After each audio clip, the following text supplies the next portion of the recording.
मराठा समाजाने दंडेलशाही आणि गुंडगिरीच्या जोरावर मुंबईसह मुंबईकरांना वेठीस धरून असंविधानिक मागण्या मान्य करून घेतल्या।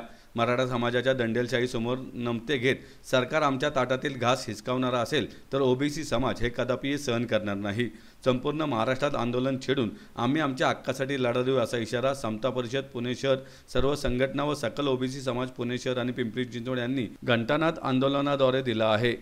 ओबीसी आरक्षण वाचवण्यासाठी आणि ओबीसींच्या आरक्षणात मराठ्यांना वाटा देऊ नये या मागणीसाठी जिल्हाधिकारी कार्यालयाजवळ महाघंटानाद आंदोलन करण्यात येऊन जिल्हाधिकारी जितेंद्र डोडी यांना निवेदन देण्यात आले।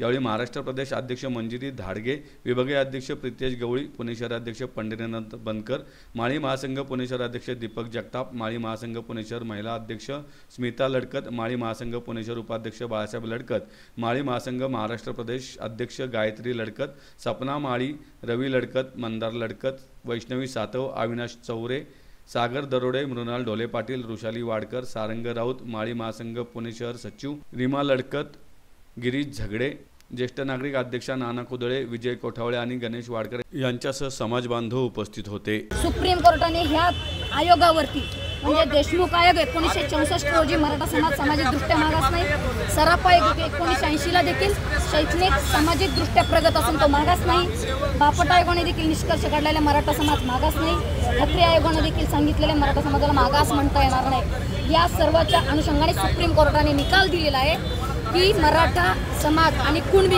हा एक नाही आणि मराठा सामाजिकदृष्ट्या मागास नाही आणि आरक्षणाचा क्रायटेरियाच आहे की जर तो मागास असेल तरच आरक्षण त्याला शैक्षणिकदृष्ट्या किंवा आर्थिकदृष्ट्या जर मागास असेल तर EWS इकॉनॉमिकली वीकर सेक्शन नावाचा प्रवर्ग स्पेशली 10% देण्यात आलेला आहे आणि महाराष्ट्रामध्ये 8.5% लाभ हा मराठा समाजाने घेतलेला आहे। एवढा असून देखील या मराठा समाजाला जर ओबीसी मध्ये यायचं असेल आणि ओबीसी ऑलरेडी यांनी खूप पूर्वीपासून निवडणुका खोटे कुणबींचे दाखले काढून यांनी खिडकीतून आमच्या ओबीसीच्या घरात प्रवेश केलेलाच आहे, पण आज ते दरवाज्यातून येऊ पाहतायत। या आमच्या ओबीसीच्या घरात 374 जाती नांदतात, त्यामुळे आमचं दार ओबीसीने खचाखच भरलेलं आहे। आम्ही आमचं दार उघडणार नाही आणि मराठा समाजाला आम्ही ओबीसी मध्ये येऊ देणार नाही म्हणजे नाही, कारण आमचा ओबीसी त्यांच्या आरक्षणाच्या विरोधात बिलकुल नाही, पण त्यांना आरक्षण मिळावं। तुम्ही दुसरं घर बांधायला घ्या।